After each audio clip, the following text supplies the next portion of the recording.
एक जो महत्वपूर्ण बात हुई राजनाथ सिंह के संबोधन के समय कि उन्होंने ये कहा कि पाकिस्तान एक तरीके से अनुनय विनय करने लगा कि महाराज अब आप लोग युद्ध रोक दीजिए वगैरह वगैरह। तो फिर हमने उनकी बात मान ली। इस तरीके का एक वक्तव्य उनके पूरे भाषण के दौरान आया। तो राहुल गांधी ने उठकर पूछा कि फिर आपने युद्ध रोका क्यों? तो आपको क्या लगता है कि सरकार के पास इस बात का ठोस जवाब है? राजनाथ सिंह इसका ठोस जवाब दे पाए कि आखिर कुछ भी हो, युद्ध रोका क्यों आपने? देखिए, आमतौर पे इस तरह की जो बहसें होती हैं, उसमें दोनों पक्ष बड़े जोरदार तरीके से और रेटोरिकल यानी वाग्मिता के साथ में जिसे कहते हैं वक्तृत्व कला के साथ में अपनी बात जोरदार तरीके से कहते हैं। और उस बात में लहजा ये होता है कि देखिए, देखिए हमने मैदान जीत लिया। सब लोग कहते हैं, सब लोग इस तरह से पेश करते हैं अपनी बात को जैसे उनके पास जो तथ्य हैं, वही अंतिम तथ्य हैं और उसके अलावा कोई बात नहीं है। उनके पास जो तर्क हैं, वही अंतिम तर्क हैं, उसके बाद और कोई तर्क मौजूद नहीं है। लेकिन इस रवैये के बावजूद भी हम लोग सब लोग जानते हैं कि इस ऑपरेशन सिंदूर के बारे में मुख्य सवाल कौन-कौन से थे। कई सवाल थे, अभी आपसे चर्चा होगी, एक-एक करके सारे सवाल सामने आएँगे। संसद में उनके ऊपर बातचीत हो रही है। लेकिन एक सवाल तो ये महत्वपूर्ण था ही कि भाई जब पाकिस्तान कमज़ोर स्थिति में पहुँच गया था, जैसा कि कहा गया कि भाई वो तो पहले दिन ही हार गया था युद्ध। तो अगर ऐसी स्थिति में पहुँच गया था, तो आपने युद्ध क्यों रोका? अच्छा, मान लीजिए पाकिस्तान के डीजीएमओ ने अनुरोध किया था कि युद्ध रोक दीजिए, तो आपने क्यों रोक दिया युद्ध? उसका अनुरोध आपने क्यों मान लिया? क्या ऐसी तत्परता थी जिसके तहत आपने अनुरोध मान लिया?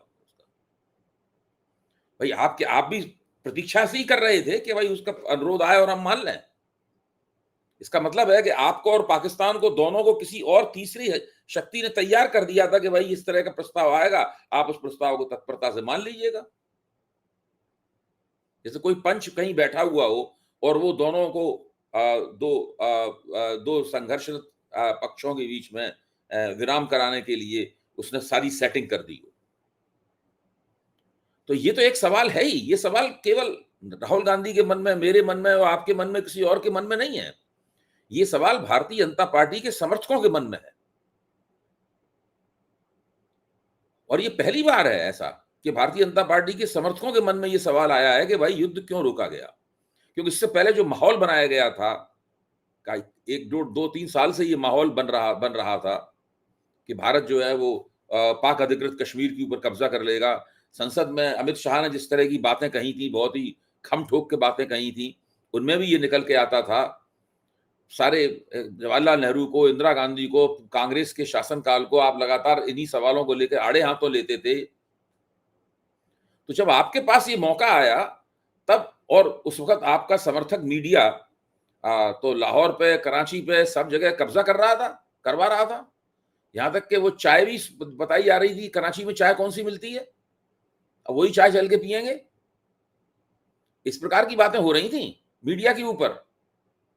ये तमाम मीडिया एंकर जो है बढ़ चढ़ के ये बातें कर रहे थे। कुछ बेवकूफ किस्म के रिटायर्ड फौजी अफसर भी इस प्रकार की बातें कर रहे थे वहां पर कि लाहौर पे कब्जा, कराची के पोर्ट पे कब्जा, इस्लामाबाद पे कब्जा, इस प्रकार की बातें हो रही थी। जबकि सब लोग जानते थे कि फौजें नहीं मार्च कर रही हैं एक दूसरे के खिलाफ। ये युद्ध पुराने शैली का युद्ध नहीं था जिसमें फौजें मोर्चे पे मार्च करके जाती हैं और जमीन पे कब्जा करती हैं। इस तरह का युद्ध था ही नहीं।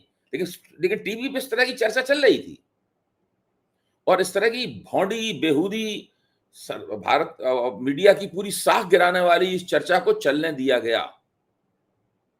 इस चर्चा पे लगाम नहीं लगाई गई। इसका मतलब यह है कि सरकारी पक्ष कहीं ना कहीं चाहता था कि इस प्रकार का एक माहौल बनता रहे।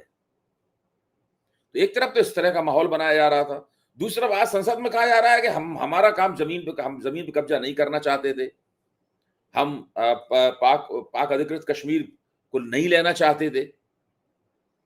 एक तरफ तो इस तरह की बात है और दूसरी तरफ इस तरह की स्वीकारोक्ति। तो सवाल तो उठेगा ही उसके अंदर, और सवाल का आपको एक रेटोरिकल आंसर देने की बजाय, एक लफाजी भरा जवाब देने की बजाय आपको उसका ठोस उत्तर देना चाहिए। आपको कहना चाहिए कि भाई आपकी डॉक्ट्रिन क्या है? भारत पाकिस्तान के बीच में जो कश्मीर संबंधी विवाद है उस पर आपकी डॉक्ट्रिन क्या है? अभी तो डॉक्ट्रिन इस प्रकार की आप प्रचारित कर रहे थे कि हम पाक ऑक्युपाइड कश्मीर को हस्तगत कर लेंगे। आज आपकी डॉक्ट्रिन पूरी तरह बदल गई और 4 दिन पाकिस्तान से युद्ध करने के बाद आपने कहा, युद्ध करने से पहले तो कभी आपने कहा नहीं था कि पाक ऑक्युपाइड कश्मीर पर कब्जा नहीं करेंगे। तो ये बहुत महत्वपूर्ण सवाल है भाई।